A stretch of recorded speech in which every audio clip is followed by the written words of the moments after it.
Programa Magnavita tem o prazer hoje de conversar com o Ney Robson Suassuna. Na realidade, o nosso senador, mas sobretudo o grande apaixonado pela Barra, Ney Suassuna. Ney, vamos começar pela essa relação de amor sua com a Barra, que é uma relação que já vem aí de um pioneirismo, poderíamos dizer assim, bem embrenhado na história da Barra da Tijuca, né? Quando eu saí da Paraíba, eu fui para São Paulo. Em São Paulo... Você nasceu na Paraíba? Eu nasci na Paraíba, em Campina Grande. E aí, o que aconteceu? Em São Paulo, eu me enrolei todo. Porque eu tinha alguns conceitos que pareciam que eram firmes e eternos. Como, por exemplo, uma menina arrumada, toda ajeitada, falando bem, era uma menina de família. Quando eu cheguei em São Paulo, eu encontrei muitas meninas de família na madrugada, na rua que eu estudava, e eu ficava, meu Deus, os pais nos incomodam, que coisa, como é que pode? Não eram tão de família quanto eu pensava. Você tinha que idade naquela época? Eu tinha 26 anos. Mas foi a primeira vez que eu saí para longe de casa. Porque eu tinha ido para Recife, para João Pessoa, mas não conhecia o Sul. Mas quando eu vim para o Rio, eu me apaixonei. E essa paixão foi definitiva e eu larguei o gabinete do prefeito Faria Lima, que eu era oficial do gabinete, colocado por um primo meu, João Agripino, que era o governador do estado da Paraíba na época, e que era compadre dele, e vim parar no Rio e me apaixonei loucamente pelo Rio de Janeiro. Só que o Rio tem encantos que cada dia encantam mais a gente. Como, por exemplo, a Barra da Tijuca. A primeira vez que eu vim à Barra da Tijuca, tinha na impressão só aquela musicazinha, cuidado, menina vai, senão um dia a casa cai. Lembra? Se alguém lhe convidar para fazer piquenique na Barra da Tijuca, ou para fazer Barra da Tijuca, eu vou lá ver. Vim ver a Barra da Tijuca. E me encantei com esse complexo lagunar. E me encantei com uma praia maravilhosa. Uma areia que eu só tinha visto na Praia do Francês, em Alagoas. Uma areia que confrontava com o verde da montanha, com o azul do céu. Eu fiquei encantado pela Barra da Tijuca. E surgiu Nova Ipanema. Eu larguei tudo para lá, vendi o que tinha para lá e vim morar em Nova Ipanema. Os primeiros dias... Isso no gênese da Barra, no início da... 73, 72, 73, por aí. E aí foi uma coisa assim surpreendente a mudança. Porque eu saí da República do Peru e vim morar na Barra da Tijuca, no Nova Ipanema. Para dormir era um horror. Porque era tanto silêncio que eu estava acostumado com aquele barulho de Copacabana da República do Peru, que eu não conseguia dormir direito. Ou seja, tempo. Aqui na Barra, na década de 70, se escutava o silêncio. O silêncio era um silêncio sepulcral, uma coisa maravilhosa, que hoje eu não troco de jeito nenhum pela Zona Sul. Hoje, quando eu disse que eu tenho que ir para a Zona Sul, eu fico meio preocupado, porque o meu território, a minha área, a minha casa, o meu habitat é a Barra da Tijuca. A inteligência é universal, ela transcende a questão geográfica. Você vê universalidade na inteligência? Eu vejo universalidade na inteligência, e a gente pode encontrar um selvagem, entre aspas, como chamavam os ingleses, os habitantes lá da Austrália, e a gente olha e encontra alguns deles geniais. Então a genialidade ela se espalha por onde tem o gênero humano. E é surpreendente que quando você menos espera, lá no final do mundo, aparece um prêmio Nobel. E a inteligência aplicada? Porque a gente conhece o Ney Suassuna, o presidente da Associação Comercial Industrial da Barra da Tijuca, a Cibarra, conhece o Ney Suassuna senador, conhece o Ney Suassuna educador, mas poucas pessoas conhecem o Ney Suassuna pintor e escritor. Como é que é esse vulcão de produtividade? Como é que a inteligência aplicada se manifesta na sua cabeça? A minha família é uma família muito antiga. Nós temos registros da família desde 1160. A família Suassuna? A família Cavalcante. Cavalcante, de Albuquerque. Suassuna era coisa de açúcar, um engenho de açúcar, que passava por ele um rio chamado Suassuna. Então era o rio Suassuna, um riacho maior, não chegava a ser um rio, que em Tupi-Guarani quer dizer bicho grande e preto. deviam ser os veados que corriam por lá. E que eram os únicos bichos grandes e feios. E, graças a Deus, não tem maior ligação, né, maior fim. A verdade é que nós tivemos um barão de Suassuna, que virou Visconde de Suassuna, que era irmão do Visconde de Albuquerque. Que é o Visconde de Albuquerque da família. E do Visconde de Muribeca, que abriu a Faculdade de Direito de São Paulo. E aí o título se incorpora ao sobrenome da... Quando houve, nós passamos a usar o nome. E este nome perdura até hoje, mas nós, na verdade, somos de origem portuguesa e italiana. E, para nós, foi uma alegria grande ver que a família conseguiu sobreviver à Revolução de 30. Em 30 mataram o pai de Ariano, que era o governador do estado, João Suassuna, era deputado federal, foi morto aqui no Rio. Em 30 nós perdemos todas as nossas fazendas, os cargos, queimaram. Isso na Revolução de 30. Revolução de 30, porque nós estávamos do outro lado de João Pessoa. Um primo nosso matou João Pessoa, João Dantas. E por isso nós pagamos um preço terrível. Por 17 anos vivemos abaixo do pé do governo federal, estadual e municipal. Lá nos Cafundós de Judas. Você sabe como é que é. Tinha direitos humanos. Meu pai tinha 11 anos, levou uma trauletada na cabeça, passou 3 dias em coma. Era um menino de 11 anos, estava interno no colégio. Espancaram ele no colégio, só porque ele era Suassuna. Então nós tivemos que voltar tudo atrás. Que internamos nas fazendas que sobraram e começamos uma vida nova. Como? Com um conselho de família e com coisa mais interessante, com alguns ditados muito fortes, algumas regras muito fortes. Como, por exemplo, melhor do que nós ninguém, igual a nós muito pouca gente, pior quase todo mundo. Isso era o que me dizia o bisavô. É um mantra, né? É um mantra. E isso obriga a gente... Fulano é pintor. Eu não sei pintar, mas ele não tem 3 braços, ele não tem 5 olhos. Então eu vou tentar. E a gente vai tentando. E nessa brincadeira de tentar, eu consegui fazer alguns quadros. E aí Estamos mostrando aí. Consegui fazer algumas músicas. Consegui fazer alguns versos. Consegui, dessa forma, fazer algumas coisas que o cara dizia, é louco.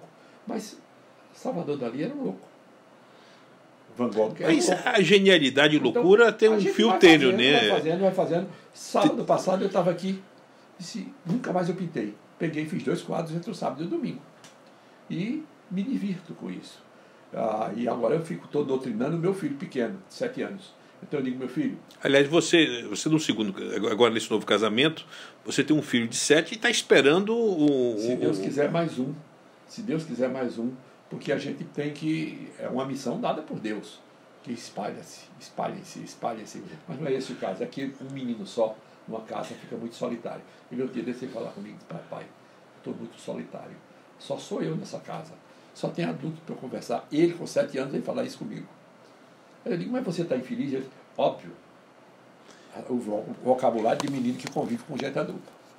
Eu vou, Enei, pedir um intervalo, mas eu queria voltar comentando alguma coisa com relação à questão da sua relação com outro conterrâneo ilustre seu, que é o Assis Chateaubriand, pai da nossa grande mídia, um paraibano também que foi senador, acabou tendo uma participação e teve a construção do seu império no Sul. Queria fazer essa relação Ney Suassuna e Assis Chateaubriand depois do nosso intervalo. Voltamos daqui a pouco.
E voltamos nessa conversa aqui na sede do escritório, também residência de Ney Suassuna, aqui na Barra da Tijuca, ele que tem uma liderança do cenário nacional na política, mas sobretudo ex-ministro, escritor, pintor, presidente da Associação Comercial e Industrial da Barra da Tijuca, um apaixonado pela nossa região.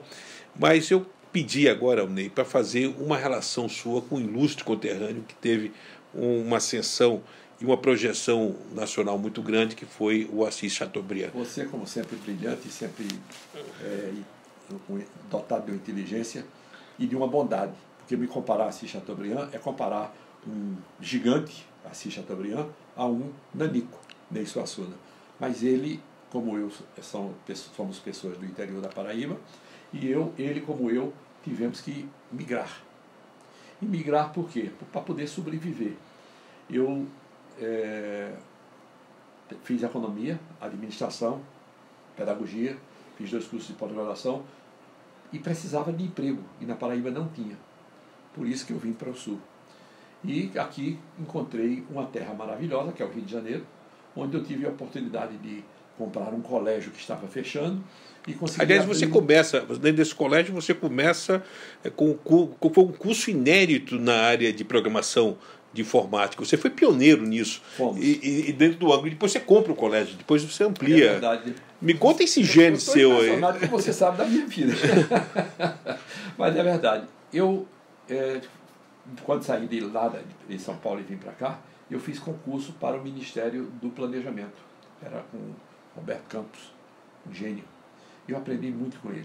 E ele me deu muitas chances. E eu fiz reforma, inclusive, em alguns ministérios, sobre a batuta dele, em alguns estados, como Minas Gerais, como Espírito Santo, como Pará. E eu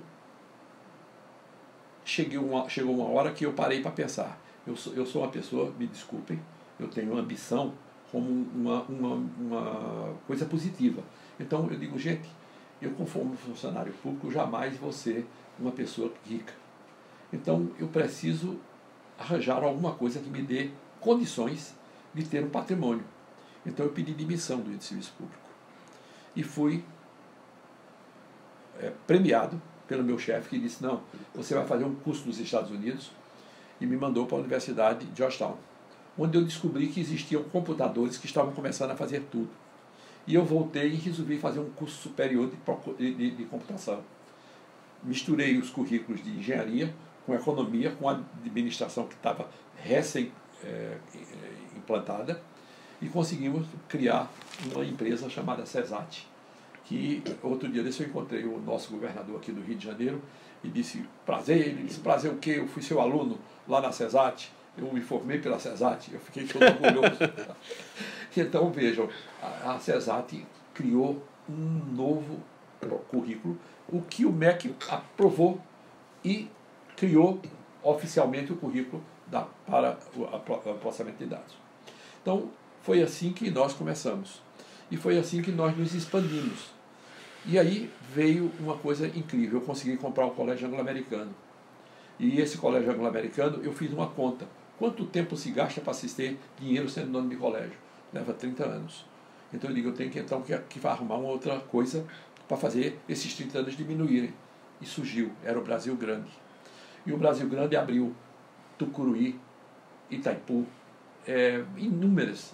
E eu fui oferecer colégio nesses lugares que ninguém queria. Cheguei a ter 30 mil alunos em Itaipu. Cheguei a ter alunos no Pará, no interior do Peru. E passei a trabalhar para a Petrobras, fazendo escolas. E tive escolas no Iraque, tive escolas na China, tive escolas para quê? Para o pessoal da Petrobras que estavam perfurando petróleo e levava a família. Então eu comecei, de repente eu tinha 48 países que eu tinha alunos. Mas eu te conheci fincando bandeira nos Estados Unidos, quer dizer... Também, é verdade. Eu tive a honra de estar com você lá, você com rádio, jornal, televisão, você foi meu grande anunciante nosso. Mas daí, como é que é sair de Campina Grande e inaugurar uma grande escola nos Estados Unidos, como você fez? Eu às vezes me assombro com as loucuras que eu faço. Porque todos nós temos um pouco de gênio e de doido. Porque é uma doideira. Você quer ver uma? Eu não falo uma palavra de grego, não falo umas 10. E eu sou o cônsul da Grécia no Rio de Janeiro. Chegam os gregos para falar comigo, eu tenho que ter o padre, eu ligo para o padre, que é grego, padre, me socorre aqui que eu vou ter que receber fulano de tal. E assim, aí ele vem e serve de tradutor. Então, se a gente ficar esperando, não consegue. A gente tem que fazer. E assim, hoje temos ainda alunos em 48 países, hoje temos faculdades de medicina, tínhamos desde Bagé até Campina Grande, até a João Pessoa. Hoje nós já vendemos a maioria, porque eu estou ficando velho e precisa ter gente nova. E eu estou diminuindo para que os que vão me suceder não tenham o trabalho que eu tive, quase de loucura. Ney, eu queria fazer uma pergunta a você, porque você tem a coragem de abrir a mão de um cargo público, de um concurso federal, que trabalhava no Ministério, sob a regência do Roberto Campos. E anos depois, ou décadas depois, você vira ministro de Estado, ministro da Integração do Fernando Henrique Cardoso. Como é que era aquele momento de assinar o termo de posse? Aquele garoto que teve a coragem de abrir mão de um cargo, está ali assinando como ministro de Estado. Como é que é ser? Foi um desafio grande, uma emoção muito grande. Fernando Henrique é um homem muito bom, muito correto.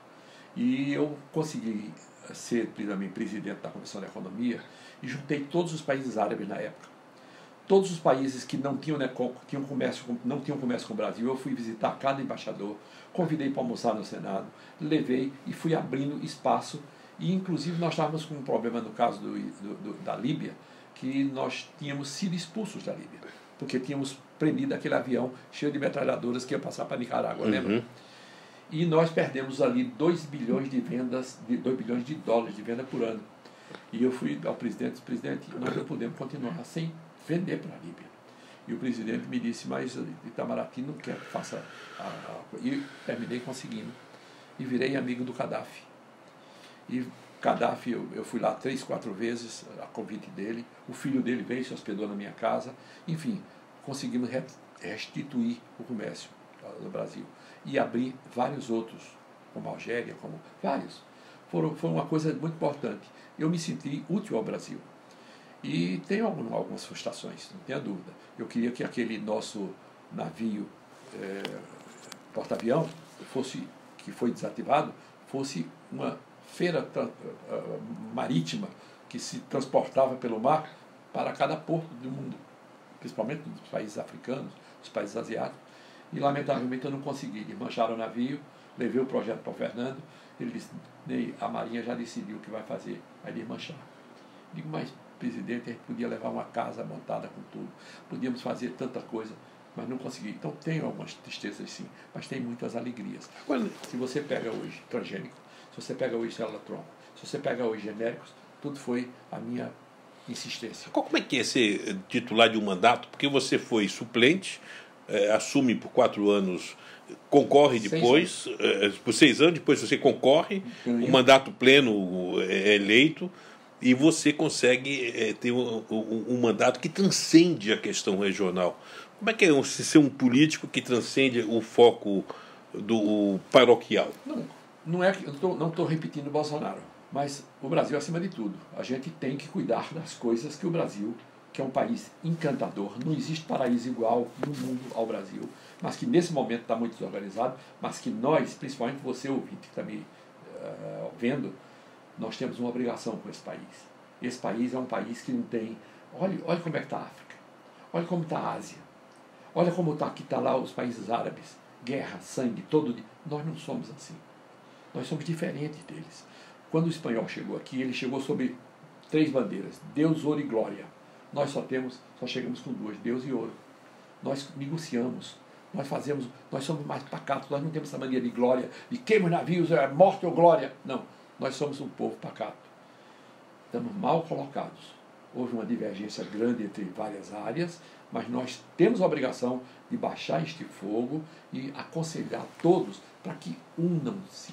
Se a gente unir as duas mãos, se eu quiser pegar essa caneta com 2 dedos eu não pego, se eu for pegar com os 5 dedos eu pego bem, e pense nisso, isso é um cabo de enxada. Se eu pegar com as duas mãos, eu cavo um buraco gigantesco, eu posso fazer o que eu queira com as 2 mãos. Assim somos nós. Nós todos unidos como os dedos, nós somos capazes de fazer esse Brasil ser um sucesso. E eu luto por isso. Agora eu vou pedir mais um intervalo e eu volto para falar sobre um aspecto de Barra da Tijuca. Quero mergulhar no último bloco na Barra. Daí você imagina, ou imaginaria algum dia, ter um presidente da República da Barra da Tijuca? Mas me responda isso daqui a pouco, depois do nosso intervalo. Voltamos daqui a pouco nessa conversa do programa Magna Vita com Ney Suassuna.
Voltamos com essa conversa agradável com o Ney Suassuna, hoje aqui na Barra, na residência desse que é um líder que transcende a questão regional da Barra da Tijuca. Mas um poeta, ele é universal quando canta a sua aldeia. Vamos cantar a nossa aldeia agora? Vamos. Você imaginaria algum dia ter um presidente da República morador da Barra da Tijuca? Olha, isso nos orgulha muito, e eu nunca pensei, porque normalmente a força do país estava entre São Paulo, Minas e quando juntava todo o Nordeste. E de repente, e às vezes o Sul, como foi no tempo do governo militar. Mas na realidade, para nós é um sucesso, é uma alegria. Mas nós não estamos felizes com o Rio como está. E não estamos felizes com a Barra como está. Nós transformamos um paraíso numa terra de tanto chamamento que hoje vem pessoas, inclusive, que nós gostaríamos que não viessem. Quando eu falo, não estou falando de pobre, de rico, estou falando disso não. Estou falando de assaltantes, que vai e aparecem aqui assaltando as famílias, assaltando as casas, roubando os carros, e nós precisamos nos cuidar disso. Você apoiou, inclusive financeiramente, a CBS, que é a associação que tem as câmaras da Barra, que foi um primeiro passo. Nós estamos assistindo aí também a Câmara Comunitária lá do Delaí, que aliás nasceu como braço seu, a Câmara Comunitária foi um desdobramento aqui da... O Delaí merece o sucesso que tem tido, porque ele é um lutador. Ele está fazendo... pela causa dos interesses da Barra da Tijuca. Você está vendo ele fazendo uma ação, quer dizer, você tem a Câmara Central de Monitoramento, com o apoio do Alfredo Lopes, da iniciativa privada, do Dr. Carlos Carvalho. E agora você consegue tirar do papel o Barra Presente, junto com outros empresários, através da Associação Comercial Industrial da Barra, a Cibarra.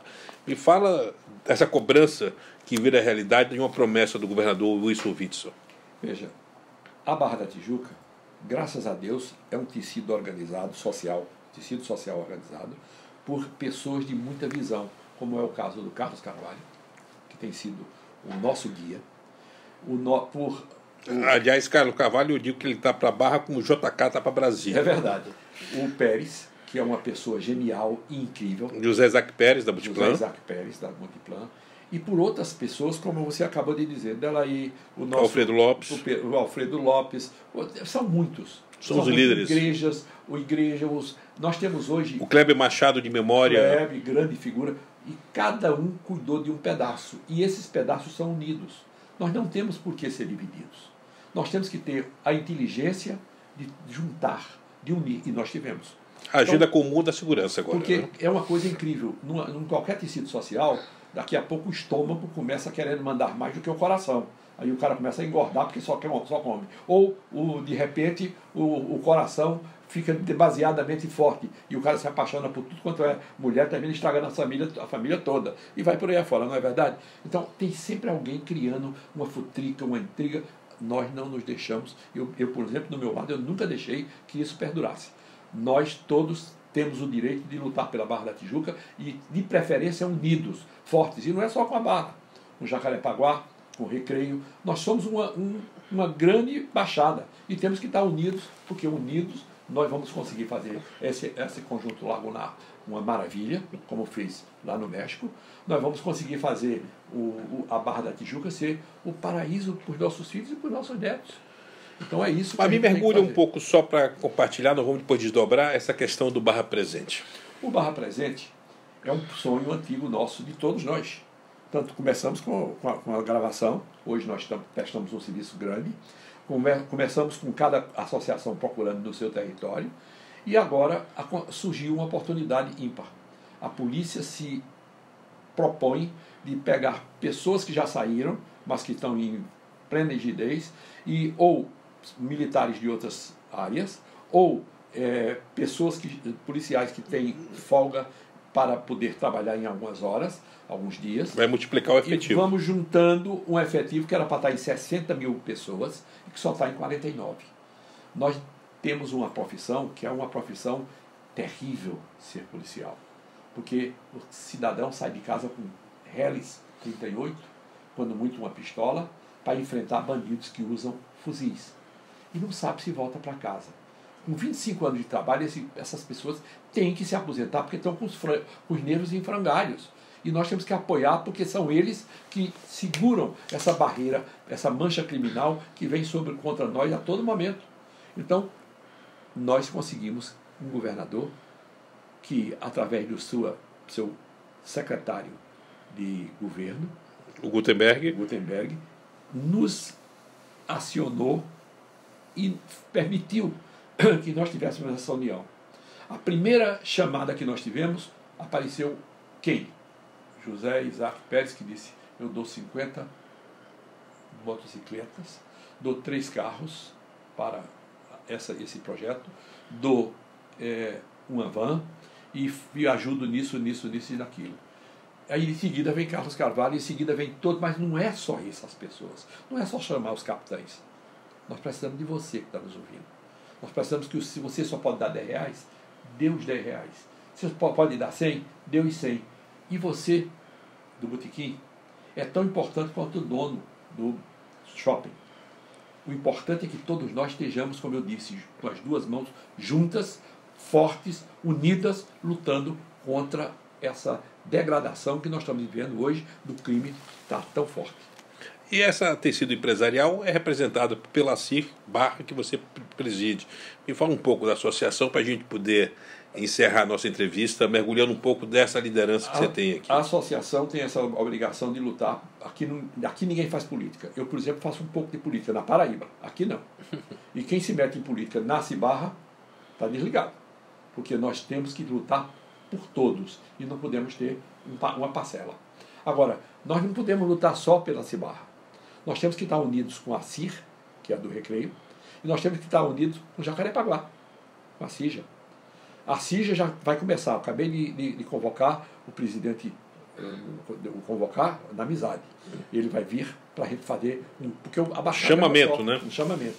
E acabei hoje de manhã de ter uma reunião lá no shopping do Recreio, no shopping no Recreio Shopping. Não, da avenida, como é o shopping novo lá o shopping metropolitano. Não, desculpa. O shopping das Américas. Das Américas. O shopping das Américas, acabei de falar com eles para eles juntarem também os empresários lá, porque não adianta a gente daqui do Detran para cá, a gente vai fazer uma coisa, e de lá para lá não tem que ter. São 23 quilômetros de uma linha, seja pela praia, seja pela Avenida das Américas. Então nós temos que estar juntos nessa missão. E eu estou muito feliz que você tenha nos dado essa oportunidade de poder estar falando e conclamando. Todos, desde o botequim ao Barra Shopping. Desde o construtor de uma casinha, seja onde seja, até mesmo da comunidade, até o construtor gigantesco que faz 10, 12 prédios de uma vez. Ney, e a importância de um veículo como o Jornal da Barra, como um veículo que defende, que tem exatamente esse espírito de ser um defensor da Barra? Ser jornalista hoje, na parte escrita, é um desafio forte. Eu vejo aqui o seu jornal e fico surpreso de ver como uma coisa que todo mundo está dizendo, está diminuindo, o seu está crescendo. Mas está crescendo por tua energia. É a sua energia, é a sua inteligência que está aqui todo dia cavando, correndo, lutando para que isso exista. E existe para colocar as ideias da gente. Nós também temos uma revista na Cibarra que nós fazemos de 2 em 2 meses, fazemos com... Você tem uma pessoa espetacular que é o nosso Wilson, como seu braço direito na Cibarra. É de direita e esquerda. Mas a gente tem lutado porque não é para a gente. A gente está lutando é por todos e principalmente pelos nossos filhos e nossos netos. Então, por favor, saia da toca se você está nela, dizendo assim, não tenho nada com isso. Todos nós temos. A Barra é de todos nós. E todos nós temos responsabilidade por ela. Está na hora de todo mundo parar de reclamar e ir para a ação. Ney, muito obrigado. Eu queria finalizar aqui com agradecimento, falar desse lado seu escritor. Você tem essa produtividade sua. São 26 livros, estamos mostrando na estante, são os 26 livros. Se Deus quiser, serão 35. A sua meta é 35, esse ano. E você tem esse exemplar aí, que esse exemplar daqui continua na gaveta, né? Continua na gaveta, são os projetos que eu apresentei como senador. Cada ano tem todos os projetos apresentados ali nas atuações parlamentares. E eu tirei os projetos que são imprescindíveis para o Brasil. Então ficaram lá parados, por exemplo, Previdência. Em 95 eu estava gritando pela Previdência. Hoje uma coisa que não pode deixar de ter. Então eu quero encerrar lhe ofertando esse livro. Isso são 3. É o País da Gaveta, Continua na Gaveta e Estão Mofando na Gaveta. Pois é, então, Ney, essa produtividade sua, eu queria aqui dizer que o Ney foi eleito agora primeiro suplente para o Senado na Paraíba, vai fazer parte, eu brinco que ele vai ser o 4º senador do Rio de Janeiro, ao lado do Flávio Bolsonaro, ao lado do nosso Romário, ao lado do nosso grande pastor e homem de comunicação, Haroldo de Oliveira, e o Ney com forte chance de assumir esse mandato e colocar esse mandato, não digo a serviço só da Paraíba, do Rio de Janeiro, da Barra da Tijuca, mas a serviço do Brasil. Muito obrigado, Ney. Chegamos ao final dessa entrevista, a primeira de muitas, porque queremos mostrar o que vai ser leitura obrigatória. Muito obrigado, Ney. E chegamos ao final desse programa e desse bate-papo formal com o Ney Suassuna, aqui na residência dele, na Barra da Tijuca. Muito obrigado. Eu lhe agradeço enormemente e um obrigado a todos os que nos ouviram. E não esqueçam, Barra acima de tudo. Brasil também, mas a Barra acima de tudo, que é onde a gente está.